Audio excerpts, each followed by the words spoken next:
Si je prends du plaisir à faire ce métier-là, c'est parce que j'ai eu une culture de l'effort, une culture de la synthèse, une culture de la réflexion. Il y avait autour une volonté de l'équipe d'enseignement et des pères jésuites de nous faire découvrir le monde tel qu'il était. J'ai décidé d'être journaliste. J'avais envie de me confronter à des mondes que je ne connaissais pas. J'ai vraiment envie de me laisser déstabiliser par des univers que je ne connaissais pas. Mais parce que je me sentais suffisamment solide en termes de réflexion, de méthode, de culture, de pensée, de structure de la pensée, pour pouvoir le faire. Je ne suis pas pratiquante, je ne suis pas croyante, mais c'est vrai que j'ai toujours été passionnée par les questions de religion. C'est pour ça que moi, quand j'étais à Saint-François, j'étais pas croyante à l'époque, mais je me passionnais pour la culture religieuse, et on avait d'ailleurs des cours de culture religieuse qui étaient bien au-delà du catholicisme. C'est vrai que la croyance m'a toujours interpellée. J'aurais bien aimé savoir ce que ça veut dire que de croire en Dieu. Nous sommes en 1944 aujourd'hui, c'est la même gravité de situation. C'est pas les nazis, c'est pire. Un autre fascisme qui a décidé de conquérir l'Europe. En fait, il y a deux fascismes. Le fascisme de l'argent et le fascisme islamique. Et l'Église est là, frileuse, honteuse. Oh, oh. Elle constate les dégâts, mais que fait-elle? Eh bien moi, je vais mettre un plan. Quand McDonald's et Coca-Cola n'arrivent pas à vendre leurs produits, qu'est-ce qu'ils font? Ils réunissent un comité d'experts, ils réfléchissent, ils discutent, ils mettent une stratégie, un plan. Que faisons-nous? On a honte de parler, on se tait. La première chose qu'on vous demande, c'est d'être exact sur les faits, sur les termes que vous employez. Et cette rigueur, je l'ai apprise avec eux. Bonjour, on est le 22 octobre 17, voilà. Alors j'espère que tous, vous vous portez comme un charme, hein, quoi, voilà.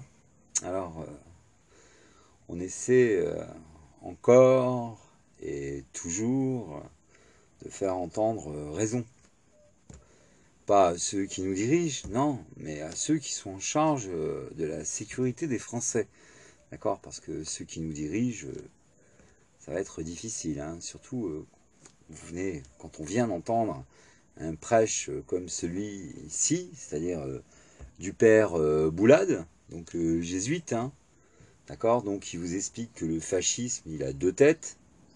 Donc le point de vue donc, économique, hein, donc il montre du doigt les Américains et le sionisme, hein, c'est pour ça que vous avez donc Attali et BHL qui dégradent l'image donc de la personnalité juive, hein, d'accord, c'est fait sciemment, hein, quand quelqu'un comme Attali donc déclare qu'il est pour l'euthanasie à 60 ans, bon,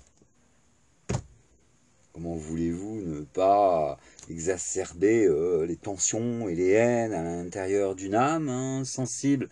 Donc c'est fait sciemment hein, pour que les gens disent « Ah, mais vraiment, les juifs, Vous voyez, c'est comme ça hein, qu'ils font. Donc pour la communauté juive, là, s'ils peuvent encore entendre, s'ils ont des oreilles, le plus grand danger pour vous, il est de l'intérieur. Hein.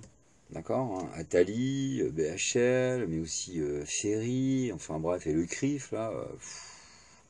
Alors tout ça, c'est des agitateurs. Voilà.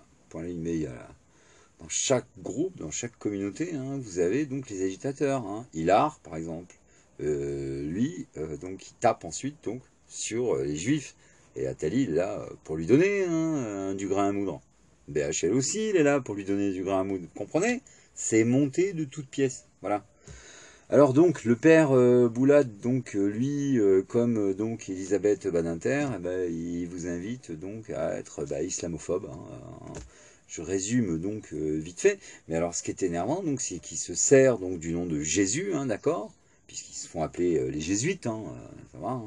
Hein. Donc pour propager donc leur message de haine. Hein, voilà. Donc ça, c'est quand même important. Donc un extrait, un rappel. Donc pour mémoire de ce qu'avait déclaré donc Elisabeth Badinter chez la radio, la jésuitisée du service public, là, France Inter. À tout de suite. Il ne faut pas avoir peur de se faire traiter d'islamophobes. Voilà, donc demain, tous islamophobes, c'est pas grave, selon Elisabeth Badinter. D'accord, donc un appel à la haine, donc sur une radio du service public, France Inter est payée, rémunérée par vos impôts. Voilà, d'accord. Non seulement ils vous tondent, mais en plus de ça, ils vous prennent pour des lapins. Bah oui, parce qu'ils vous font avaler des salades, en vous promettant des carottes. Ça vient jamais, c'est plutôt des cages à lapins dans lesquelles vous êtes parqués là à Paris. C'est pour ça que là je vous ai glissé, je ne sais pas si vous voyez là, si vous voyez, donc des images de la Polynésie française, quoi. Voilà, donc j'ai vécu pas mal de temps là-bas, j'ai des amitiés fortes. D'ailleurs, c'est ce qui m'a amené aussi à écrire. J'ai vu ce qui se passait là-bas. J'ai fait une promesse à un vieux. Je lui ai dit, écoute, il y a plus de 10 ans, je rentre en Hexagone. Je rentre sur l'Hexagone et j'écrirai un manifeste. Et c'est vrai que dans mon manifeste, la sensibilité du miroir, je parle des Tahitiens. Voilà. Normal, c'est vraiment un peuple qu'ils ont gardé, vous savez, une sensibilité. Donc ce sont des êtres humains. Voilà. C'est en Europe que ça va plus, en Occident, les gens se sont fait le cuir. On a développé la partie reptilienne d'eux, c'est-à-dire l'insensibilité, la vulgarité, le sexe, la violence. Vous voyez, vous êtes vraiment dans une jungle, quoi. Vous êtes Mowgli, et des papas-ours, des balous, il n'y en a pas des masses, quoi, voilà. Et donc, d'ailleurs, c'est comme ça, c'est mon surnom, quoi. On m'appelle Balou. Je suis un papa-ours, quoi.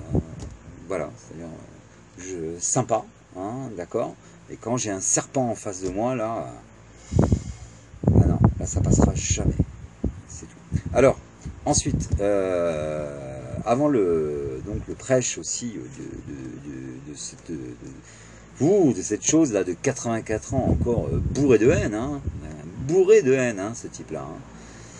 Bref, il y a eu donc Anne-Claire Coudray, donc présentatrice du 20h de TF1, qui rassemble 6 millions à eux deux avec de la housse. C'est près de 12 millions de cerveaux français disponibles à manipuler et à être donc, si vous voulez, orientés, d'accord, vers une certaine idée, d'accord, voilà. Et tous les deux donc sortent, d'accord, du formatage jésuite. C'est grave, En plus, c'est incroyable, elle est vraiment naïve. C'est là où on se rend compte que c'est vraiment un moule, cette nénette là. Elle le dit, elle dit, mais moi, je ne suis pas croyante. J'ai eu une éducation, un enseignement, donc jésuite, mais je ne suis pas croyante.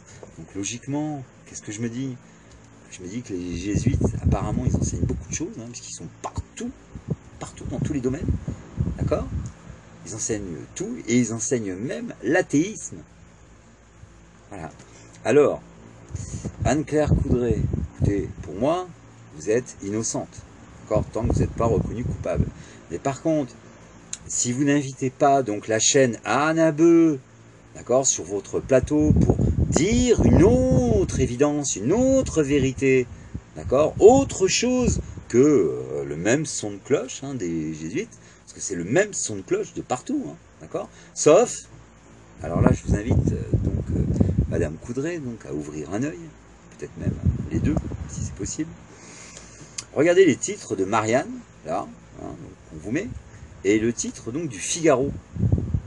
Et avant cela, donc, il y a eu aussi donc sur France Inter donc le mot par donc l'ancien président des programmes scolaires donc qui a lâché donc le mot jésuite sur la place publique. D'accord?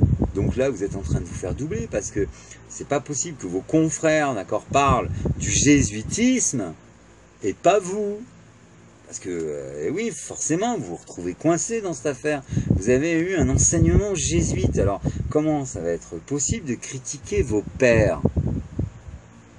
Ben, moi, je vous le conseille de faire. D'accord? Parce que quelque part, on a un point en commun. Moi, je me suis fait au départ... pas vraiment. Je me suis, on va dire, laissé embarquer, mais... j'ai pas vraiment mordu avec Asselineau, quoi. Parce que ce type-là, moi, depuis 1 an et demi, je lui demandais donc de parler de l'inconscient collectif, de parler du cerveau reptilien, ce qui n'avait rien à voir avec la politique, d'accord, c'est du domaine donc des sciences cognitives, d'accord, pas un mot. Voilà. Je lui ai demandé de mettre en application l'article 11. Lui, un homme de loi, pas un mot non plus sur l'article 11 de la Déclaration des droits de l'homme, ce qui permettrait, hein, d'accord, on saisit la justice en demandant l'application de l'article 11 de la Déclaration des droits de l'homme de s'exprimer. Bon, bah, pas un mot. Donc, ça fait que, si vous voulez, j'ai fait avec lui con et demi, quoi. Hein, voilà. Mais sans Asselineau, je remonte pas la piste des jésuites. C'est lui. Hein, c'est lui qui me ramène donc à cette source indigeste. Hein, indigeste. Hein, vraiment, ce groupe-là, ils sont vraiment écœurants, quoi. Donc, c'est pour ça que je tente le plus vite possible, si vous voulez, donc d'ancrer la France dans une neutralité. D'accord ? La France reste neutre dans tous les conflits qui se trouvent sur la planète. Point barre. Il faut qu'elle ramène tous ses sbires militaires, là, qu'elle demande aussi à toutes les autres nations de mettre donc leur armée derrière leur ligne de frontières. C'est facile à comprendre. Hein. D'accord ? Si chaque nation, d'accord, reste derrière ses frontières, la limite, hein, vous n'allez pas chez le voisin pique-niquer. Bon, mais le voisin ne va pas venir chez vous pique-niquer, sinon il y aura un problème. Bon, ben là c'est la même chose, d'accord, que l'Amérique, la Russie, d'accord, que l'Amérique et la Russie retirent leurs troupes, d'accord. Parce que bon, vous comprenez bien que c'est une mise en scène, tout ça, hein, d'accord. Là, vous avez une image de Poutine qui reçoit la pyramide blanche des mains du jésuite François, là. Voilà, vous avez là Trump qui s'amuse avec toujours pareil, hein, avec son mentor, quoi. Voilà. Je rappelle que Trump, c'est un grand philosophe, hein, puisqu'il est président de 2 grands cercles de réflexion, hein, de la pensée intellectuelle dans le monde, hein, d'accord, puisqu'il possède, enfin il est président donc du cercle de Miss America et de Miss Univers. Comme vous le savez, hein, 2 grands centres philosophiques, d'accord, on pense donc plus haut que le niveau de la ceinture. Voilà. Donc, espérons que certaines journalistes comme Madame Coudray vont ouvrir les yeux et qu'elle va voir qu'elle est vraiment là sur la sellette maintenant, parce qu'elle n'a pas pour longtemps à éjecter, hein, si elle ne parle pas des jésuites, alors que tous ses confrères en parlent. Donc elle est en train de se faire doubler. C'est comme toute la dissidence, hein, Plancard d'Assac, Asselineau, Vernouché, Meta TV. En fin de compte, c'est simple, hein, la seule chaîne dissidente est vraie, c'est la chaîne de Anne Abeu. Point final. Voilà, c'est la chaîne donc d'Anne qui est la vérité, c'est tout. C'est ici la vérité. Voilà. En toute modestie, évidemment. Vous l'avez compris, hein, moi je demande rien, hein, je demande juste mon bout de terre, hein, parce que moi j'adore faire partie du peuple. C'est excellent d'être du côté du peuple, quoi. Je m'ennuierais à fréquenter ces soi-disant élites là. Il n'y a pas d'esprit, il n'y a pas de jeu de mots, ça ne lit pas l'inconscient, ça signe pas. Vous voyez, regardez avec vous, vous allez me comprendre, vous savez que dans ce monde tout est argent. Donc on peut dire que sur le récit financier, on s'enrichit en dormant par le biais de la spéculation. Hein, d'accord, enfin, si on est bien né, hein, c'est-à-dire si on est né avec un pactole, on place, on attend que ça rapporte. Requin dormeur. On croit que l'argent, la valeur, si vous voulez, de l'argent, c'est autre chose que du papier. Parce que la valeur intrinsèque du billet de banque, c'est bien du papier. Hein, et pour la monnaie, de la ferraille. Requin marteau. Mais beaucoup de requins n'ont rien dans le citron. Requin, citron. Voilà. Donc ça, vous voyez, c'est des signes donc de mère nature. D'accord ? Donc, elle est vraiment vivante, quoi. Elle crée donc des idéogrammes, hein. Un idéogramme, donc ça, c'est un signe avec une connotation donc philosophique, voilà, tout simplement. Donc, on peut se coller à son esprit. Et là, vu la situation et vu donc que l'information est bloquée à Paris, je pense qu'il va falloir qu'il tombe beaucoup d'eau à Paris, pour qu'il puisse donc se passer quelque chose à l'intérieur des studios de télévision. Et pour ça, il faut d'abord que l'eau tombe. Voilà. C'est codé. Essayez de décoder. Hein, voilà. Ciao, on se tient au courant. Salut. Et Gardez la foi, d'accord? Elle existe. Elle, Dieu. Ciao. Il en faut peu pour être heureux, vraiment très peu pour être heureux. Il faut se satisfaire du nécessaire. Un peu d'eau fraîche et de verdure que nous prodigue la nature. Quelques rayons de miel et de soleil.